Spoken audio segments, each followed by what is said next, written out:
ಮರಳು ಮಾಫಿಯಾ ನಡೀತಾ ಇದೆಯಂತೆ. ಮರಳು ಮಾಫಿಯಾ ಇದು ಕೇವಲ ಇವತ್ತಿಗೆ ಒಂದೇ ದಿವಸಕ್ಕೆ ಖಂಡಿತವಾಗಲೂ ನಿಲ್ಲಿಸಬಾರದು, ನಿರಂತರವಾಗಿ ಕೊಡ್ತಾ ಹೋಗಬೇಕು. ಆಗ ನಿಜವಾಗಲೂ ಮರಳು ಮಾಫಿಯಾದವರು ಯಾರನ್ನು ಕೂಡ ಮರಳು ಮಾಡ್ತಾ ಇಲ್ಲ ಅಂತ ಗೊತ್ತಾಗ್ಬಿಡ್ತದೆ. ಭೀಮಾ ನಾಯಕ್ ಶಿವಮೊಗ್ಗದಲ್ಲಿ ನದಿಗಳ ಒಡಲಿಗೆ ದಂಧೆಕೋರರ ಕನ್ನ, ಇದರ ಬಗ್ಗೆ ಮಾಹಿತಿ ಕೊಡ್ತಾರೆ. Nagaraj Ranya gold smuggling case 5 ತನಿಖಾ ಸಂಸ್ಥೆಗಳಿಂದ ತನಿಖೆ ಆಗ್ತಾ ಇದೆ ಅಂತ ಇದರ ಬಗ್ಗೆ ಮಾಹಿತಿ ಕೊಡ್ತಾರೆ. ಅಭಿಷೇಕ್ 5 ವರ್ಷ ನಾನೇ CM ಹೇಳಿಕೆ ಕೋಲಾಹಲ. ಜೊತೆಗೆ ಈ ನಾಗರಾಜ್ ರನ್ಯಾ ಗೋಲ್ಡ್ ಸ್ಮಗ್ಲಿಂಗ್ ಕೇಸಲ್ಲಿ ಸೆಂಟ್ರಲ್ ಮಿನಿಸ್ಟರ್ ಅವರ ಹೆಸರು ಬಂದಿರುವಂಥದ್ದು ಬಹಳ ಕುತೂಹಲ ಮೂಡಿಸಿದೆ. ಇಲ್ಲಿ ತನಕ ರಾಜ್ಯದ ಮಿನಿಸ್ಟರು ಮತ್ತು ಮಾಜಿ ಸಚಿವರ ಬಗ್ಗೆ ಹೆಸರುಗಳು ಕೇಳಿ ಬರ್ತಾ ಇತ್ತು. ವೆರಿ ಇಂಟ್ರೆಸ್ಟಿಂಗ್ ಇದೆ. ಬನ್ನಿ ಮೊದಲಿಗೆ ಹೋಗೋಣ. ಮೊದಲ ಸುದ್ದಿ ಶಿವಮೊಗ್ಗಕ್ಕೆ. ಬರಿದಾಗುತ್ತಿದೆ ಮಲೆನಾಡಿನ ನದಿಗಳ ಒಡಲು, ನೈಸರ್ಗಿಕ ಸಂಪತ್ತು ದೋಚುತ್ತಾ ಇದ್ದಾರೆ ದಂಧೆಕೋರರು. ಶಿವಮೊಗ್ಗದಲ್ಲಿ ಎಗ್ಗಿಲ್ಲದೆ ಸಾಗ್ತಾ ಇದೆ ಮರಳು ದಂಧೆ. ಮರಳು ಮಾಫಿಯಾ ವಿರುದ್ಧ ನಿಮ್ಮ ರಿಪಬ್ಲಿಕಾಣ ಸಮರ ಸಾರ್ತಾ ಇದೆ. ಅಕ್ರಮ ಮರಳು ಮಾಫಿಯಾ ಸ್ಥಳದಿಂದ ರಿಪಬ್ಲಿಕಾಣ ಗ್ರೌಂಡ್ ರಿಪೋರ್ಟ್. ಅಕ್ರಮ ನಡೀತಾ ಇದ್ರೂ ಕೂಡ ಏನು ಮಾಡ್ತಿದ್ದಾರೆ ಅಧಿಕಾರಿಗಳು ಅನ್ನುವಂಥ ಪ್ರಶ್ನೆಗೆ ಜಾಣ ಕುರುಡುತನ ಪ್ರದರ್ಶನವಾಗ್ತಾ ಇದೆ. ಮರಳು ಮಾಫಿಯಾ ಬಗ್ಗೆ ತುಟಿ ಪಿಟಿಕಂತ ಇಲ್ಲ ರಾಜ್ಯ ಸರ್ಕಾರ ಕೂಡ. ನೆನಪಿರಬೇಕು, ಹೈಕೋರ್ಟ್ ಕೂಡ ಇದೇ ವಿಚಾರಕ್ಕೆ ಸಂಬಂಧಪಟ್ಟಂತೆ ಚಾಟಿ ಬೀಸಿದೆ. ನದಿಯ ಒಡಲುಗಳು ಖಾಲಿ ಆಗ್ತಾ ಇದೆ, ರಾಜ್ಯ ಸರ್ಕಾರ ಏನು ಮಾಡ್ತಾ ಇದೆ, ಯಾಕೆ ಕ್ರಮ ಕೈಗೊಳ್ತಾ ಇಲ್ಲ ಅಂತ. ಆದರೂ ಕೂಡ ಶಿವಮೊಗ್ಗದಲ್ಲಿ ಎಗ್ಗಿಲ್ಲದೆ ಸಾಗ್ತಾ ಇದೆ ಮರಳು ಮಾಫಿಯಾ.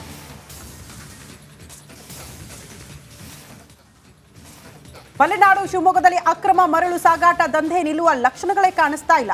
ನದಿಗಳ ಒಡಲು ಬರಿದು ಮಾಡ್ತಾ ಇದ್ರೂ ಕೂಡ ಅಕ್ರಮ ಮರಳು ಗಣಿಗಾರಿಕೆ ನಡೆಸ್ತಾ ಇರೋರಿಗೆ ನೆಮ್ಮದಿ ಸಿಗ್ತಾ ಇಲ್ಲ ಅನ್ಸುತ್ತೆ. ಈ ಕುರಿತ ಒಂದು ರಿಪೋರ್ಟ್ ಇದೆ, ಬನ್ನಿ ನೋಡ್ಕೊಂಡು ಬರೋಣ.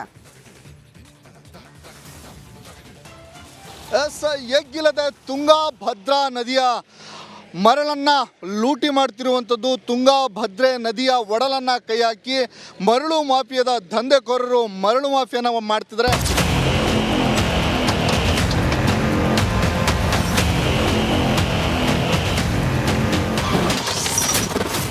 ಮಲೆನಾಡಿನಲ್ಲಿ ಎಗ್ಗಿಲ್ಲದೆ ನಡೆಯುತ್ತಿದೆ ಮರಳು ದಂಧೆ.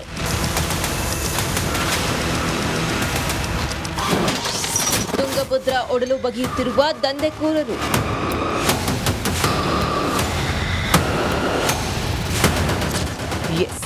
ಮಲೆನಾಡು ಜಿಲ್ಲೆ ಶಿವಮೊಗ್ಗ ಇಂದ ಕೂಡಲೇ ಪ್ರಾಕೃತಿಕ ಶ್ರೀಮಂತಿಕೆಗೆ ಹೆಸರುವಾಸಿ. ಇಲ್ಲಿನ ನದಿ ಪಾತ್ರಗಳಲ್ಲಿ ಸಿಗುವ ಮರಳು ಹೆಸರುವಾಸಿ. ನದಿಯ ಒಡಲು ಬಗೆದು ಅಕ್ರಮವಾಗಿ ಮರಳು ಲೂಟಿಯನ್ನ ಮಾಡಲಾಗ್ತಿದೆ. ಶಿವಮೊಗ್ಗ ಜಿಲ್ಲೆಯ ಭದ್ರಾವತಿ, ಹೊಸನಗರ, ತೀರ್ಥಹಳ್ಳಿ ತಾಲೂಕಿನ ನದಿ ಪಾತ್ರದಲ್ಲಿ ಮರಳು ದಂಧೆ ನಡೆಯುತ್ತಿದೆ. ನಾನೀಗ ತುಂಗಭದ್ರಾ ನದಿಯಲ್ಲಿದ್ದೇನೆ. ಹೇಗೆ JCBಗಳ ಮೂಲಕ ಟಿಪ್ಪರ್ಗಳನ್ನು ತುಂಬಿ ಇಲ್ಲಿಂದ ಮರಳು ಸಾಗಾಟವನ್ನು ಮಾಡ್ತಿರುವಂಥದ್ದು. ಸುಮಾರು 10ಕ್ಕೂ ಹೆಚ್ಚು ಟಿಪ್ಪರ್, ಲಾರಿಗಳು, JCBಗಳು ಇಲ್ಲಿದ್ದಾವೆ. ಎಲ್ಲವನ್ನ ಮುಂದೆ ಹೋಗಿ ತೋರಿಸುವಂತ ಪ್ರಯತ್ನ ಮಾಡ್ತೇನೆ. ಬಿಡಿಗಾಸಿಗೆ ತುಂಗಭದ್ರಾ ನದಿ ಒಡಲು ಬಗೆಯುತ್ತಿದ್ದರೂ ಗಣಿ ಮತ್ತು ಭೂ ವಿಜ್ಞಾನ ಇಲಾಖೆ ಅಧಿಕಾರಿಗಳು ಕಣ್ಮುಚ್ಚಿ ಕುಳಿತಿದ್ದಾರೆ. ಮರಳು ಲೂಟಿಯಲ್ಲಿ ತಮಗೆ ಪಾಲು ಬಂದ್ರೆ ಆಯ್ತು ಅಂತ ಜಾಣ ಕುರುಡು ಪ್ರದರ್ಶನವನ್ನ ಮಾಡ್ತಿದ್ದಾರೆ. ತುಂಗಭದ್ರಾ ನದಿ ಸೇರಿ ಶರಾವತಿ, ಹಿನ್ನೀರು, ಹರಿದ್ರಾವತಿ ಒಡಲಿಗೂ ದಂಧೆಕೋರರು ಕನ್ನವನ್ನ ಹಾಕ್ತಿದ್ದಾರೆ. ತುಂಗಭದ್ರಾ ನದಿ ಏನು ಹರಿದೋಗುತ್ತೆ, ಇಲ್ಲಿ ಸಾಕಷ್ಟು ಮರಳನ್ನ ಲೂಟಿ ಮಾಡ್ತಿರುವಂಥದ್ದು ದೃಶ್ಯಾವಳಿಗಳಲ್ಲಿ ಸಹ ನೀವು ನೋಡ್ಬೋದು. ಸುಮಾರು 4-5 JCBಗಳ ಮೂಲಕ ಆ ಮರಳನ್ನ ಲೂಟಿ ಮಾಡ್ತಿದ್ದಾರೆ. ಆ ತುಂಗಭದ್ರೆಯ ಒಡಲಿಗೆ ಕೈ ಹಾಕಿ ಮರಳು ಲೂಟಿಯನ್ನ ಮಾಡ್ತಿರುವಂಥದ್ದು. ಪ್ರತಿದಿನ ನೂರಾರು ಲೋಡ್ಗಳು ಇಲ್ಲಿ ಮರಳು ಸಾಗಾಟ ಮಾಡ್ತಾರೆ. ಆದರೂ ಸಹ ಇಲ್ಲಿಯವರೆಗೆ ಯಾವುದೇ ಭೂವಿಜ್ಞಾನ ಇಲಾಖೆಯ ಅಧಿಕಾರಿಗಳು ಸಹ ಇಲ್ಲಿ ಬಂದು ಆ ಮರಳು ಲೂಟಿಯ ಬಗ್ಗೆ ಮಾತಾಡೋದಿಲ್ಲ. ಭದ್ರಾವತಿ ತಾಲೂಕಿನಲ್ಲೂ ಅಕ್ರಮವಾಗಿ ಮರಳು ದಂಧೆ ನಡೆಸಲಾಗ್ತಿದೆ. ಕಳೆದ ಹಲವು ತಿಂಗಳಿನಿಂದ ನದಿ ಒಡಲಿಗೆ ಕನ್ನವನ್ನ ಹಾಕಲಾಗ್ತಿದೆ. ಹೊಸನಗರ ತಾಲೂಕಿನ ಶರಾವತಿ, ಹಿನ್ನೀರು ಭಾಗದಲ್ಲಿ ಹೊರ ರಾಜ್ಯದ ಕೂಲಿ ಕಾರ್ಮಿಕರನ್ನ ಬಳಸಿಕೊಂಡು ಮರಳನ್ನ ಬಗೆಯಲಾಗ್ತಿದೆ. ನಾನೀಗ ಭದ್ರಾವತಿಯ ಸೀಗೆಬಾಗಿ ಬಳಿ ಇಲ್ಲಿ ಮರಳು ಮಾಫಿಯಾ ಇದೆ, ಅಲ್ಲಿದ್ದೇನೆ. ನಿಮಗೆ ದೃಶ್ಯಾವಳಿಗಳಲ್ಲಿ ಸಹ ನೋಡ್ಬೋದು. ಪ್ರತಿನಿತ್ಯ ನೂರಾರು ಲೋಡ್ಗಳನ್ನ ಇಲ್ಲಿ ಮರಳು ಮಾಫಿಯಾದವರು ಲೂಟಿಯನ್ನ ಮಾಡ್ತಾರೆ. ಆದರೂ ಸಹ ಅಧಿಕಾರಿಗಳು ಈ ಬಗ್ಗೆ ಕ್ರಮವನ್ನ ಕೈಗೊಳ್ತಿಲ್ಲ. ಬೆಳಗ್ಗೆಯಿಂದ ಇಲ್ಲಿ ಯಾವುದೇ ರೀತಿಯ ಅಕ್ರಮ ಚಟುವಟಿಕೆಗಳು ನಡೆಯಲ್ಲ. ಸಂಜೆ ವೇಳೆಗೆ ಮತ್ತೆ ಅಕ್ರಮ ಮರಳು ಮಾಫಿಯಾಗಳು ಸ್ಟಾರ್ಟ್ ಆಗ್ತವೆ. ಟಿಪ್ಪರ್ ತುಂಗಭದ್ರಾ, ಶರಾವತಿ, ಹರಿದ್ರಾವತಿ ಒಡಲು ಬಗೆದು ಮರಳು ಲೂಟಿ ಮಾಡಲಾಗ್ತಿದೆ. ಗಣಿ ಮತ್ತು ಭೂ ವಿಜ್ಞಾನ ಇಲಾಖೆ ಅಧಿಕಾರಿಗಳು ಜಾಣ ಕುರುಡು ಪ್ರದರ್ಶನವನ್ನ ಮಾಡ್ತಿದ್ದಾರೆ. ರಿಪಬ್ಲಿಕ್ ಕನ್ನಡ ವರದಿ ಅಕ್ರಮ ಮರಳು ದಂಧೆಕೋರರ ವಿರುದ್ಧ ಸಮರ ಸಾರ್ತಿದೆ. ಪ್ರಭಾವಿಗಳು ಮರಳನ್ನ ಲೂಟಿ ಮಾಡುವಂತ ಕೆಲಸವನ್ನ ಮಾಡ್ತಿದ್ರು, ಕ್ರಮ ಕೈಗೊಳ್ಳುವಂತ ಕೆಲಸಗಳಾಗ್ತಿಲ್ಲ. ಹಾಗಾಗಿ ಕೂಡಲೇ ಸಂಬಂಧಪಟ್ಟಂತ ಇಲಾಖೆಯವರು ಭೂ ಮತ್ತು ವಿಜ್ಞಾನ ಇಲಾಖೆಯವರು ಅವರಿದ್ದಾರೆ. ಕೂಡಲೇ ಕ್ರಮವನ್ನು ಕೈಗೊಂಡು ಭೂ ಮಾಫಿಯಾದ ವಿರುದ್ಧ ಕ್ರಮ ಕೈಗೊಳ್ಳಬೇಕಾಗಿದೆ. ಕ್ಯಾಮ್ರಾ ಪರ್ಸನ್ ಚಿರಾಗ್ ಜೊತೆ ಭೀಮನಾಯಕ, ರಿಪಬ್ಲಿಕ್ ಕನ್ನಡ, ಶಿವಮೊಗ್ಗ.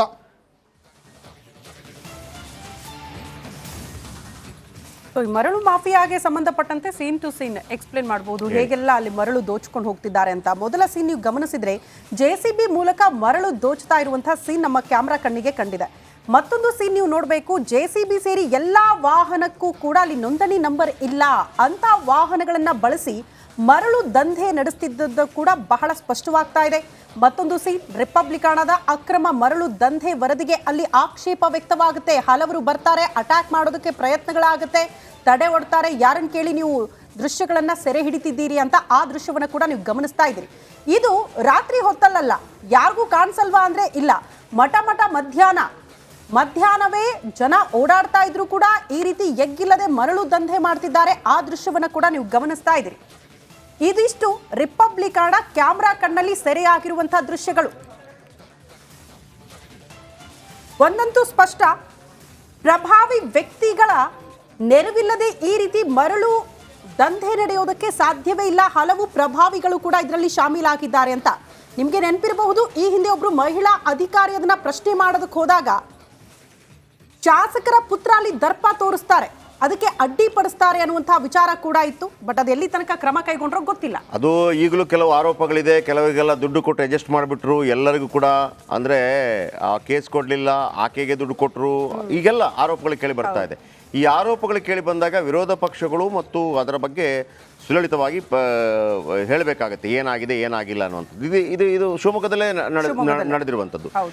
ಈಗಲೂ ಅಷ್ಟೇ. ಈಗ ಇದೇ ವಿಚಾರಕ್ಕೆ ಸಂಬಂಧಪಟ್ಟಾಗೆ ಇಲ್ಲಿಯ DC ಇದಕ್ಕೆ ಪ್ರತಿಕ್ರಿಯೆ ಕೊಡಬೇಕು. ಆಮೇಲೆ ನಮ್ಮ ಭೀಮಾನಾಯಕ್ ಅವರಿಂದ ಪ್ರತಿಕ್ರಿಯೆಯನ್ನು ಪಡೆಯಬೇಕು. ಭೀಮಾನಾಯಕ್ ಕೇವಲ ಸ್ಟೋರಿ ಮಾಡೋದ್ರ ಜೊತೆಗೆ DC ಇದಕ್ಕೆ ಪ್ರತಿಕ್ರಿಯೆ ಕೊಟ್ಟರೆ ಮಾತ್ರ ಇದಕ್ಕೆ ಅರ್ಥ ಇರುವಂಥದ್ದು. ಆಮೇಲೆ ಇಲ್ಲಿಯ ತಹಶೀಲ್ದಾರ್ ಇದಕ್ಕೆ ಪ್ರತಿಕ್ರಿಯೆ ಕೊಡಬೇಕು. ಆಮೇಲೆ ಅವ್ರ ಹತ್ರ ಇದೆಯಾ ಇಲ್ಲೋ ಅನ್ನೋದನ್ನು ನೀವೇ ತರಿಸ್ಬೇಕು ಅದನ್ನು. ಆಮೇಲೆ ಲೋಕಲ್ MLA ಯಾರಿದ್ದಾರೆ ಅದಕ್ಕೆ ಸಂಬಂಧಪಟ್ಟವರು, ಅವರು ಅದರ ಬಗ್ಗೆ ಮಾತಾಡಬೇಕು. ಆಮೇಲೆ ಇಲ್ಲಿಯ ಇನ್ಚಾರ್ಜ್ ಮಿನಿಸ್ಟರ್ ಮಾತಾಡಬೇಕು, ಗಣಿ ಮತ್ತು ಭೂವಿಜ್ಞಾನ ಇಲಾಖೆ ಅಧಿಕಾರಿಗಳು ಮಾತಾಡಬೇಕು, ಮೈನಿಂಗ್ ಮಿನಿಸ್ಟ್ರ್ ಮಾತಾಡಬೇಕು, ಮತ್ತು ರಾಜಕೀಯ ಪಕ್ಷಗಳು, ಆ ಕಡೆ ಈ ಕಡೆಯ ರಾಜಕೀಯ ಪಕ್ಷಗಳು ಕೂಡ ಮಾತಾಡಬೇಕು. ಈ ಥರ ಆದರೆ ಮಾತ್ರ, ಇಲ್ಲಾಂತಂದ್ರೆ ಇದೇನಾಗ್ಬಿಡ್ತದೆ, ಈ ಎಗ್ಗಿಲ್ಲದೆ ಸಾಕ್ತಾ ಇರತ್ತಲ್ಲ, ಒಂದು ಸಲ ತೋರಿಸ್ಬಿಟ್ರು, ಅಡ್ಜಸ್ಟ್ ಮಾಡಿಬಿಟ್ರಾ, ದುಡ್ಡು ಕೊಟ್ಬಿಟ್ರಾ, ಈ ಎಲ್ಲ ಆರೋಪಗಳು ಬರಲಿಕ್ಕೆ ಶುರು ಆಗುತ್ತೆ. ಸೊ ಹಾಗಿರುವಾಗ ಇದನ್ನು ನಿರಂತರವಾಗಿ ಒಂದೋ DC ಹೇಳಬೇಕು, ಇಲ್ಲ ಇದು ಕರೆಕ್ಟಾಗಿ ನಡೀತಾ ಇದೆ, ಇಲ್ಲ ಇದು ಕರೆಕ್ಟಾಗಿ ನಡೀತಾ ಇಲ್ಲ, ಇದಕ್ಕೆ ಬೀಗ ಹಾಕ್ತೀವಿ ಅಥವಾ ಸಂಬಂಧಪಟ್ಟವರನ್ನು ಒಳಗಾಗ್ತೀವಿ. ಇದು ರಿಪಬ್ಲಿಕ್ ಕನ್ನಡದ ಧ್ಯೇಯ ಆಗಬೇಕು. ಅದನ್ನು ಭೀಮಾನಾಯಕ್ ಅವರಿಗೆ ಮತ್ತೆ ಮತ್ತೆ ಹೇಳ್ತಾ ಇದ್ದೀನಿ, ಕೇವಲ ಸ್ಟೋರಿ ಮಾಡೋದು ಬಿಡೋದಲ್ಲ, ಇದನ್ನು DC ರಿಯಾಕ್ಷನ್ ಸಿಗೋ ತನಕ, ಅಲ್ಲಿಯ ಇನ್ಚಾರ್ಜ್ ಮಿನಿಸ್ಟರ್ ರಿಯಾಕ್ಷನ್ ಸಿಗೋ ತನಕ, ಅಲ್ಲಿಯ ತಹಶೀಲ್ದಾರ್ ರಿಯಾಕ್ಷನ್ ಸಿಗೋ ತನಕ ಈ ಸ್ಟೋರಿ ಎಂಡ್ ಆಗೋದಿಲ್ಲ. ನಾನು ಪದೇ ನಿಮ್ಮನ್ನು ನಾಳೆ ಕೂಡ ಕೇಳ್ತಾ ಇರ್ತೀನಿ, ಪದೇ ಕೇಳ್ತಾ ಇರ್ತೀನಿ, ನೀವು ಸಿಕ್ಕಾಗ ಕೇಳ್ತಾ ಇರ್ತೀನಿ. ಒಂದು ಸ್ಟೋರಿ ಹಿಡಿದ ನಂತರ ರಿಪಬ್ಲಿಕ್ ಕನ್ನಡ ಅದು ಎಂಡ್ ಆಗೋ ತನಕ ಅಂತಂದರೆ DCಯಿಂದ ಹಿಡಿದು ತಹಶೀಲ್ದಾರಿಂದ ಹಿಡಿದು ಅದು ಹೌದೋ ಅಲ್ವಾ, ಒಂದು ವೇಳೆ ಅದು ಅಕ್ರಮ ಆಗ್ತಾ ಇದ್ರೆ ಯಾಕೆ ನಿಲ್ತಾ ಇಲ್ಲ, ಅಕ್ರಮ ಅಲ್ಲ ಅಂತಾದರೆ ಅವರಿಗೆ ಅವಕಾಶ ಮಾಡಿಕೊಡೋದ್ರಲ್ಲಿ ತಪ್ಪೇನಿಲ್ಲ, ಯಾವ ರೀತಿ ಅದು ನಡೀಬೇಕು ಅನ್ನುವಂಥದ್ದು. ಒಂದು ವೇಳೆ ಒಂದೇ ದಿವಸಕ್ಕೆ ಈ ಸ್ಟೋರಿ ನಿಂತು ಹೋಗ್ಬಿಟ್ರೆ ಖಂಡಿತವಾಗ್ಲೂ ಅನುಮಾನಗಳು ದಟ್ಟವಾಗುತ್ತೆ. ಸೊ ಹಾಗಾಗಿ DC bite is must, tahsildar bite is must, MLA bite is must, ಮತ್ತು ಗಣಿ ಮತ್ತು ಭೂವಿಜ್ಞಾನ ಇಲಾಖೆ ಅಧಿಕಾರಿಗಳ ಬೈಟ್ ಮಸ್ಟ್, ಮತ್ತು ಅಲ್ಲಿ ಇನ್ಚಾರ್ಜು ಮತ್ತೊಂದು ಅದು ಬೇರೆ. DC, ತಹಶೀಲ್ದಾರ್, ಅಲ್ಲಿಯ MLA ಮತ್ತು ಅಲ್ಲಿಯ ಗಣಿ ಮತ್ತು ಭೂವಿಜ್ಞಾನ ಇಲಾಖೆ ಸಂಬಂಧಪಟ್ಟ ಅಧಿಕಾರಿಗಳು ಇದಕ್ಕೆ ಪ್ರತಿಕ್ರಿಯೆ ಕೊಡಲೇಬೇಕು. ಪ್ರತಿಕ್ರಿಯೆ ಸಿಗೋ ತನಕ ನೀವು ವರದಿಯನ್ನು ನಿಲ್ಲಿಸಬೇಡಿ. ಓಕೆ, ಭೀಮಾನಾಯಕ್ ನಮ್ಮ ಮುಂದೆ ನೇರ ಸಂಪರ್ಕದಲ್ಲೇ. ಭೀಮಾನಾಯಕ್, ಈ ಹಿಂದೆ ಕೂಡ ಭದ್ರಾವತಿಯಲ್ಲಿ ಆದಂಥ ಘಟನಾವಳಿಗಳು, ಮಾಫಿಯಾ ಅಂತ ಆಯಿತು, ಆಮೇಲೆ ಆಕೆ ವಾಪಸ್ ತಗೊಂಡ್ಲು, ಅಲ್ಲಿ ಕೇಸ್ ನಿಂತೋಯ್ತಂತೆ. ಮರಳು ಮಾಫಿಯಾ ನಿಂತೋಯ್ತಾ? ಇದು ಮರಳು ಮಾಫಿಯಾ ಒಂದು ದಂಧೆ ಆಗ್ತಾ ಇದೆಯಾ? ನಿಜವಾಗ್ಲೂ ಮರಳು ಮಾಫಿಯಾವನ್ನು ಮಟ್ಟ ಹಾಕಬೇಕು ಅನ್ನುವಂಥ ಏನು ಭಾವನೆಗಳು ಆ ಭಾಗದ ಜನರಿಗೆ ಇದೆಯಾ? ನದಿಯ ಒಡಲಾಳವನ್ನು ಈ ರೀತಿ ತೆಗೆದು ನಾವು ಬಿಸಾಕ್ತಾ ಇದ್ದೀವಿ, ಇದು ಅಲ್ಲಿಯ ಜನರಿಗೆ ತೊಂದರೆ ಆಗುವಂಥದ್ದು. ಅವ್ಯಾಹತವಾಗಿ ಎಷ್ಟು ವರ್ಷಗಳಿಂದ ನಡೀತಾ ಇದೆ, ಯಾರೆಲ್ಲ ಇದರ ಹಿಂದಿದ್ದಾರೆ, ಒಂದು ವೇಳೆ ಇದನ್ನು ರಿಪೋರ್ಟ್ ಮಾಡೋಕ್ಕೆ ಬಂದಾಗ ಎದುರಾಗುವಂಥ ಸಮಸ್ಯೆಗಳೇನು, ಈ ಸಮಸ್ಯೆಗಳೆಲ್ಲ ಇದೆ ಅಂತ ಗೊತ್ತಿದ್ದು ಕೂಡ ರಿಪೋರ್ಟ್ ಮಾಡೋಕ್ಕೆ ಹೋಗಿದ್ದೀರಿ ನೀವು, ಶಬಾಷ್. ಆದರೆ ಅದನ್ನು ಒಂದು ತಾರ್ಕಿಕ ಅಂತ್ಯಕ್ಕೆ ಮುಟ್ಟಿಸದೇ ಇದ್ದರೆ ಹಲವಾರು ಅನುಮಾನಗಳು ಮತ್ತೆ ಕಾಡುತ್ತೆ. ಸೊ ಯಾವ ರೀತಿ ಇಲ್ಲೊಂದು ಅವ್ಯಾಹತವಾಗಿ ಈ ಭ್ರಷ್ಟಾಚಾರ, ಈ ಮರಳು ಮಾಫಿಯಾ ನಡೀತಾ ಇದೆ, ಯಾರ್ದೆಲ್ಲ ಸಪೋರ್ಟ್ ಇದೆ? ಎರಡೂ ಪಕ್ಷಗಳ ಸಪೋರ್ಟ್ ಇಲ್ಲದೆ ನಡೆಯೋಕ್ಕೆ ಸಾಧ್ಯ ಇದೆಯಾ? ಪ್ಲೀಸ್. ಅಕ್ರಮವಾಗಿ ಮರಳು ಮಾಫಿಯಾ ನಡೆಸ್ತಿರುವಂತದ್ದು ಕೇವಲ ಮಲೆನಾಡು ಭಾಗದ ಭದ್ರಾವತಿ ಅಥವಾ ಹೊಸನಗರ ಅಂತೇನಿಲ್ಲ, ಇಡೀ ಮಲೆನಾಡು ಜಿಲ್ಲೆಯ ಅನೇಕ ಭಾಗದಲ್ಲಿ ತೀರ್ಥಹಳ್ಳಿ ಆಗಿರ್ಬೋದು, ಹೊಸನಗರ ಆಗಿರ್ಬೋದು, ಜೊತೆಗೆ ಭದ್ರಾವತಿ ಆಗಿರ್ಬೋದು ಅಥವಾ ಶಿವಮೊಗ್ಗ ಗ್ರಾಮಾಂತರ ಭಾಗದಲ್ಲಿ ಈ ರೀತಿಯ ಮರಳು ಮಾಫಿಯಾ ನಡೀತಿರುವಂತದ್ದು. ತುಂಗಾ ನದಿ ಆಗಿರ್ಬೋದು, ಜೊತೆಗೆ ಭದ್ರಾ ನದಿ, ಜೊತೆಗೆ ಶರಾವತಿ ಹಿನ್ನೀರು ಭಾಗ ಮತ್ತೆ ಹರಿದ್ರಾವತಿ ನದಿಗಳಲ್ಲಿ ಈ ರೀತಿಯ ಮರಳು ಮಾಫಿಯಾವನ್ನ ಮಾಡ್ತಿರುವಂತದ್ದು. ಕೆಲವೊಂದು ಒಂದಿಷ್ಟು 4ರಿಂದ 5 ಮಾತ್ರ ಜಿಲ್ಲಾಡಳಿತದಿಂದ ಲೈಸೆನ್ಸ್ ಗಳಂತ ಇರುವಂತದ್ದು. ಆದ್ರೆ ಆ ಲೈಸೆನ್ಸ್ ಇರುವಂತ ಕ್ವಾರಿಗಳಲ್ಲೂ ಸಹ ಯಾವುದೇ ರೀತಿಯ ಮಾರ್ಗಸೂಚಿಗಳನ್ನ ಪಾಲನೆ ಮಾಡ್ತಿಲ್ಲ, CCTVಗಳನ್ನ ಅಳವಡಿಸಿಲ್ಲ, ಜೊತೆಗೆ ಬಿಲ್ಗಳನ್ನ ಎಷ್ಟು ಪ್ರಮಾಣದಲ್ಲಿ ಲೋಡ್ ಮಾಡ್ಬೇಕು ಅಥವಾ ತೂಕವನ್ನ ಮಾಡ್ಬೇಕು ಅದು ಯಾವ ಕ್ರಮವನ್ನು ಆಗ್ತಾ ಇಲ್ಲ. ಆದ್ರೂ ಸಹ ಇಲ್ಲಿಯವರೆಗೆ ಗಣಿ ಮತ್ತು ಭೂವಿಜ್ಞಾನ ಇಲಾಖೆ ಅಧಿಕಾರಿಗಳು 1-2 ಕ್ವಾರಿಗಳ ಮೇಲೆ ಸುದ್ದಿ ಆದ ತಕ್ಷಣ ರೇಡ್ ಅನ್ನ ಮಾಡ್ತಾರೆ. ಮತ್ತೆ ಹೇಗೆ ಎಗ್ಗಿಲ್ಲದೆ ಮರಳು ಮಾಫಿಯಾ ನಡೀತು ಹಾಗೆ ಮರಳು ಮಾಫಿಯಾ ಎಗ್ಗಿಲ್ಲದೆ ನಡೆಯುವಂಥದ್ದು. ಕೇವಲ ಇಲ್ಲಿ ಮರಳು ಮಾಫಿಯಾ ನಡೆಸ್ತಿರುವಂತರು ಪ್ರಭಾವಿ ರಾಜಕಾರಣಿಗಳು ಮತ್ತೆ ಜೊತೆಗೆ ಅವರ ಬೆಂಬಲಿಗರು ಈ ಮರಳು ಮಾಫಿಯಾದಲ್ಲಿ ತೊಡಗಿರುವಂತದ್ದು. ಹೇಗೆ ಮರಳು ಮಾಫಿಯಾವನ್ನ ಮಾಡ್ತಿದ್ದಾರೆ ಅಂದ್ರೆ, ಇಡೀ ಮಲೆನಾಡು ಭಾಗದ ನದಿಯ ಒಡಲುಗಳಿದೆ, ಅಲ್ಲಿ ಆಪ್ತರು ಅವರು ಒಂದೊಂದು ಪಾಯಿಂಟ್ ಗಳನ್ನ ಗುತ್ತಿಗೆ ಧರಣಿ ಮಾಡ್ಕೊಂಡಿರುವಂತದ್ದು. ಆ ಪಾಯಿಂಟ್ ಅನ್ನ ನಾನ್ ನೋಡ್ಕೊಂತೇನೆ, ಇನ್ನೊಂದು ಪಾಯಿಂಟ್ ಅನ್ನ ನಾನ್ ಈ ರೀತಿಯ ಮರಳು ಮಾಫಿಯಾ ಎಲ್ಲಾ ಕಡೆ ನಡೆದ್ರು ಸಹ ಯಾರು ಸಹ ಕ್ರಮವನ್ನ ಕೈಗೊಳ್ತಾರೆ. ಇನ್ನೊಂದೇನಂದ್ರೆ ಇದಕ್ಕೆ ಸಂಬಂಧಪಟ್ಟಂತೆ ಗ್ರಾಮಸ್ಥರದ್ದು ಸಹ ಕೆಲವು ಈ ಮರಳು ಮಾಫಿಯಾ ನಡೆಯುವಂತಕ್ಕೆ ಗ್ರಾಮಸ್ಥರದ್ದು ಸಹ ಸಪೋರ್ಟ್ ಇರುವಂತದ್ದು. ಹೇಗೆ ಅಂದ್ರೆ, ಕೆಲವೊಂದು ದೇವಸ್ಥಾನಗಳಿಗೆ ಇಂತಿಷ್ಟು ಹಣವನ್ನ ಕೊಟ್ಟಾಗ ಮರಳು ಮಾಫಿಯಾ ಮಾಡ್ಲಿಕ್ಕೆ ಅವರು ದೇವಸ್ಥಾನದ ಊರಿನ ಕಮಿಟಿಯವರು ಅದಕ್ಕೆ ಅವಕಾಶವನ್ನ ಮಾಡ್ಕೊಡ್ತಾರೆ. ಹಾಗಾಗಿ ಮತ್ತೆ ಅವರಿಗೆ ಒಂದು ರೀತಿಯಲ್ಲಿ ಪ್ರೋತ್ಸಾಹ ಕೊಟ್ಟಂತೆ ಆಗುತ್ತೆ.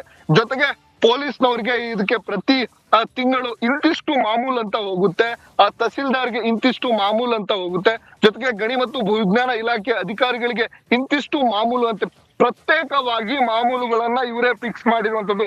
ಏನು ದಂಧೆಕೋರರಿದ್ದಾರೆ, ಎಲ್ಲಾ ದಂಧೆಕೋರರು ಎಷ್ಟು ಕ್ವಾರಿಗಳು ಒಟ್ಟಾಗಿ ಸೇರ್ಕೊಂಡು ಒಂದು ವಾಟ್ಸ್ಆಪ್ ಗ್ರೂಪ್ ಗಳನ್ನ ಮಾಡ್ಕೊಂಡಿರುವಂತದ್ದು. ಅದರಲ್ಲಿ ಪ್ರತಿನಿತ್ಯದ ಎಲ್ಲಿ ಯಾರು ಬರ್ತಾರೆ, ಎಲ್ಲಿ ರೇಡ್ ಆಗಿದೆ, ಎಷ್ಟು ಮಂತ್ಲಿ ಎಷ್ಟು ಕೊಡ್ಬೇಕು, ಯಾರು ಕಲೆಕ್ಟ್ ಮಾಡ್ಕೊಂಡು ಯಾರು ಹಣವನ್ನ ಕೊಡ್ಬೇಕು, ಎಲ್ಲವೂ ಆ ವಾಟ್ಸ್ಆಪ್ ಗ್ರೂಪ್ ಗಳಲ್ಲಿ ಚರ್ಚೆ ಆಗುತ್ತೆ. ಅದರ ಜೊತೆಗೆ ಆ ಹಣವನ್ನ ಮುಟ್ಟಿಸುವಂತ ಕೆಲಸವನ್ನ ಮಾಡ್ತಾರೆ. ನಿಮಗೆ ಒಂದು ಶಾಂಪಲ್ ಅನ್ನ ತೋರಿಸ್ತೇನೆ. ನನಗ ತುಂಗಾ ಭದ್ರಾ ನದಿಯ ಇದರಲ್ಲಿ ನದಿ ಹತ್ರ ಇದ್ದೇನೆ. ನೋಡ್ಬೋದು ಹೇಗೆ ಮರಳನ್ನ ರಾಶಿಗಟ್ಟಲೆ ಸ್ಟಾಕ್ ಮಾಡಿದ್ದಾರೆ ಅಂದ್ರೆ, 100 ಲೋಡ್ಗಳನ್ನ ಸ್ಟಾಕ್ ಮಾಡ್ತಾರೆ. ಸಂಜೆ ಆಗ್ತಿದ್ದಂತೆ ಇಲ್ಲಿ ಮರಳನ್ನ ಮತ್ತೆ ಇಲ್ಲಿಂದ JCB, ಟಿಪ್ಪರ್, ಲಾರಿಗಳ ಮೂಲಕ ಇಲ್ಲಿಂದ ಅದನ್ನ ಸಾಗಿಸುವಂತದ್ದು. ಇಲ್ಲಿ ಎಲ್ರಿಗೂ ಗೊತ್ತಿರುತ್ತೆ, ಏನಕ್ಕಂದ್ರೆ ಎಲ್ಲವೂ ಲಾರಿಗಳು ಹೋಗುವಂತದ್ದು ಮೇನ್ ರೋಡ್ ಅಲ್ಲೇ ಹೋದ್ರು ಸಹ, ಪೊಲೀಸ್ ಇಲಾಖೆಯ ಮುಂಭಾಗದಲ್ಲಿ ಹೋದ್ರು ಸಹ ಪೊಲೀಸ್ ಇಲಾಖೆ ಇದನ್ನ ಪ್ರಶ್ನೆ ಮಾಡಲ್ಲ, ತಹಶೀಲ್ದಾರ್ ಸಹ ಇದನ್ನ ಪ್ರಶ್ನೆ ಮಾಡಲ್ಲ, ಗಣಿ ಮತ್ತು ಭೂವಿಜ್ಞಾನ ಇಲಾಖೆಯ ಅಧಿಕಾರಿಗಳು ನೀವಿವತ್ತು ಪ್ರಶ್ನೆ ಮಾಡಬೇಕು. ನೀವಿವತ್ತು ಕ್ಯಾಮರಾ ತಗೊಂಡು ತಹಶೀಲ್ದಾರ್ ಬಳಿ ಹೋಗಬೇಕು, ಜಿಲ್ಲಾಧಿಕಾರಿಗಳ ಬಳಿ ಹೋಗಬೇಕು. ಈ ಪ್ರಶ್ನೆಗೆ ಉತ್ತರ ಬೇಕೇ ಬೇಕು. ಇದನ್ನು ಕೇವಲ ಒಂದು ವರದಿ ಮಾಡಿ ಬಿಡೋದಲ್ಲ, ಇದು ಮತ್ತೆ ಬೇರೆ ಬೇರೆ ಅನುಮಾನಗಳಿಗೆ ಕಾರಣವಾಗುತ್ತೆ. ನೀವು ಅದಕ್ಕೆ DC ಮತ್ತು ತಹಶೀಲ್ದಾರ್ ಬೈಟ್ ಮಸ್ಟ್. ಸರಿ, ಅದು ನಡೀತಾ ಇದೆಯಾ ಇಲ್ವಾ, ಅಥವಾ ಅವ್ರು ಇನ್ವಾಲ್ವ್ ಆಗಿದ್ದರೆ ನಾಳೆಯಿಂದ ಮತ್ತೆ ಜಾಸ್ತಿ ಶುರು ಮಾಡೋಣ. ಇದನ್ನು ನಾನಂತೂ ಬಿಡೋದಿಲ್ಲ. ಈ ಸ್ಟೋರಿನ ನಾನಂತೂ ಬಿಡೋದಿಲ್ಲ. ಅದು ಯಾವನೇ ಎಷ್ಟು ದೊಡ್ಡವನೇ ಆಗಿರಲಿ, ಯಾರ್ಯಾರಿಗೆ ಏನೇನೆಲ್ಲ ದುಡ್ಡು ಸಂದಾಯಗಳಾಗ್ತಾ ಇದೆಯೋ ಅದು ಕೂಡ ಹೊರಬರಲಿ, ಲಿಸ್ಟ್ ಸಮೇತ ಬರಲಿ. ಹೇಳಿ ಜಿಲ್ಲಾಧಿಕಾರಿಗಳು, ಇದು ಸರಿಯಾ ತಪ್ಪು ಆಗ್ತಾ ಇದ್ದರೆ ನಿಲ್ಲಿಸಲಿ, ತಪ್ಪಲ್ವಾ ಯಾರು ಮಾಡ್ತಾ ಇದ್ರೆ ಅವರಿಗೆ ಶಿಕ್ಷೆ ಆಗಲಿ. ಇದು ಆಗಲೇಬೇಕು. Thank you very much. Okay.